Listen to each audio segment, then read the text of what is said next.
5 milhões de carros elétricos. Entenda interesse de Trump e Musk no Panamá. Donald Trump já deixou evidente seu desejo de controlar o canal do Panamá, mas existe uma riqueza no país centro-americano essencial para as ambições de Musk. Esse texto é uma tradução da Ana Corbusier, do Sur e Sur, direto da cidade do Panamá. Gui, o que tem de mais legal nesse texto?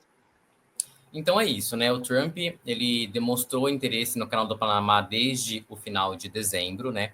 O canal do Panamá, ele conecta os oceanos Atlântico e Pacífico, e por facilitar, né, o transporte entre essas duas porções, acaba sendo uma ferramenta de controle comercial e também uma ferramenta geopolítica.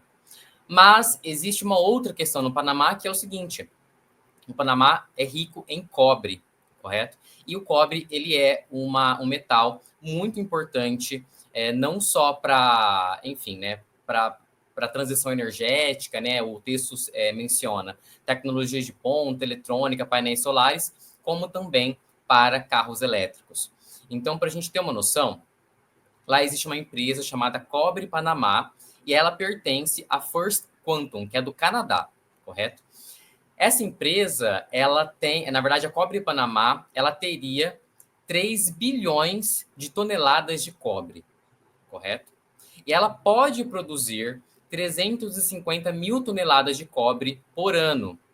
E essa quantidade de cobre seria suficiente para produzir 5 milhões de carros elétricos por ano. Então a gente começa já a entender qual que é o interesse que existe aí, né? O problema é que, por uma questão uma questão ambiental, né, lá no Panamá, essa empresa, essa Cobre Panamá, está parada. E aí, o pronunciamento do Trump sobre o canal do Panamá foi no dia 22 de dezembro. No dia 21, a First Quantum conversou com o Trump pedindo para que ele agisse para que essa Cobre Panamá seja reaberta, que as atividades sejam retomadas. Então, seria apenas uma coincidência isso, né? Eles conversaram com o Trump vai e fala do canal do Panamá, por exemplo. Então, essa é a denúncia que o texto faz. É interessante a gente falar, gente, que o Donald Trump e o Elon Musk, eles têm formado uma dupla, assim, de perfeita quando se fala em megalomania, né? Megalomania moderna, digamos assim. Um sonha em recuperar territórios aí, nunca foram dele, o Trump, né? E o outro quer colonizar Marte como se fosse dono do universo. Então, eu acho bem interessante como esses caras têm o ego lá em cima. Eles acham que tudo se resolve com uma caneta, até quando o território não é deles, sabe? Eles estão fazendo agora uma coisa que eu acho assim, Gui, não sei se já aconteceu isso antes, mas me parece que nessa proporção não. Eles estão se metendo muito assim em países que não são Estados Unidos. Muito assim, tipo, se metendo no sentido de mudar o nome do Golfo do México. Isso é uma medida tão ridícula, gente. Ele muda, diz que muda o nome, assina um papel onde se muda o nome do Golfo do México para Golfo dos Estados Unidos, e aí ele obriga o Google, por exemplo, o Maps lá, a mudar isso no sistema deles, e ele acha que isso muda alguma coisa na prática, mas não muda. É só uma grande narrativa de uma criança hiperativa querendo fazer sua vontade valer. Mas na prática, vale? Eu acho que não, né? Todo mundo aqui deve concordar que não. Não vale. Não muda nada na prática. É só um jeito. A Vanessa tem uma fala bem interessante sobre isso num dos cortes que a gente postou aqui na Diálogos do Sul, onde ela fala que o Trump usa a tática do bode na sala. Então ele cria uma situação que não existe, colocando um bode na sala, e depois ele te cobra para tirar o bode da sala.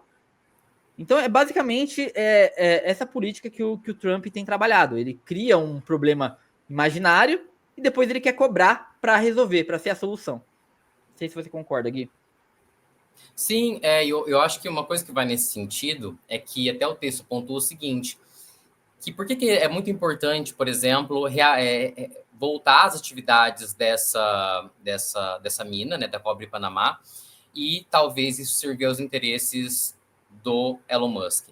Porque para ser aberta uma mina nos Estados Unidos de cobre, o texto pontua que demora cerca de 29 anos, inclusive por conta de regulações locais e federais.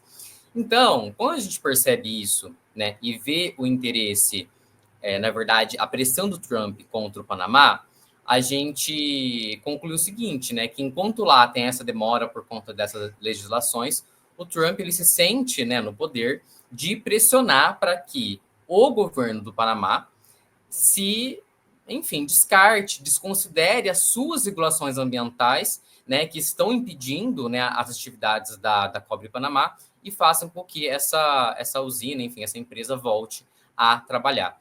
Então é isso, né, assim, aqui a gente talvez lá, talvez ele também, né, do jeito que as coisas andam, talvez passe também a desrespeitar essas regulações locais e federais, mas o que a gente percebe é isso, né? Bom, já que aqui a gente tem esses entraves e a gente vai demorar muito, a gente vai tomar de alguma forma, a gente vai querer controlar no Panamá para garantir os nossos interesses. E aí, ó, só para a gente ter uma ideia também, em 2022, a Tesla produziu 1,37 milhão de carros elétricos. Veja só. A gente comentou aqui já que o cobre disponível ali no Panamá seria suficiente para produzir 5 milhões por ano. O Musk, não satisfeito nem com esses 5 que poderiam ser produzidos, ele, na verdade, quer produzir 20 milhões de carros elétricos por ano. Então, enfim, a gente consegue ter uma dimensão dessa sanha, né? E de, enfim, assim como na Bolívia, em questão do lítio, desse movimento que eles fazem sem escrúpulos para se apropriar da riqueza alheia e conseguir enriquecer. No fundo, acho que os dois, assim, eles operam o mesmo teatro da grandeza, né? Tipo, onde as fronteiras são meros detalhes para eles, assim, não é nada uma fronteira, e os interesses econômicos se confundem com as supostas missões civilizatórias também, porque eles sempre usam essa desculpa, né, tipo, que é uma coisa maior, que os Estados Unidos está, no próprio caso, eu nem quero entrar em caso de Gaza, mas em Gaza ele fez uma fala muito estranha, dizendo que ele ia transformar Gaza em hotéis de luxo, num centro lá, que ia ser bom para os palestinos, e aí em seguida ele fala que vai expulsar os palestinos de lá. Então, tipo, não faz nem sentido o que ele fala, sabe? Mas enfim, Gui, que mais alguma coisa? Podemos girar? São comentários que a gente publicou um texto nessa semana, vocês podem procurar lá no nosso site, que tem uma frase do Chris Edges, que ele fala o seguinte, que o que Trump está fazendo, né, no governo em si, as manobras, são sinais de um império no seu fim. Então, é o que a gente espera, né, mas os danos que ele vai causar antes que esse império caia, né, a gente fica só, enfim, pensando e tentando se preparar. Já que você falou nisso, lembrando que tem um vídeo circulando muito bom, cara, do filho do Musk, uma criancinha de 4 anos, apontando o dedo pro Trump e falando: você não é o presidente, cala a boca. Isso é maravilhoso. Acho que ele disse o que muita gente queria dizer pro Trump aí, Ou mas que ele ouve em casa, né? o que ele ouve em casa. Vai saber se o Musk não quer derrubar o Trump. Longe da gente fazer fofoca, hein? Longe da gente. Muita fumaça nessa fogueira ainda para queimar.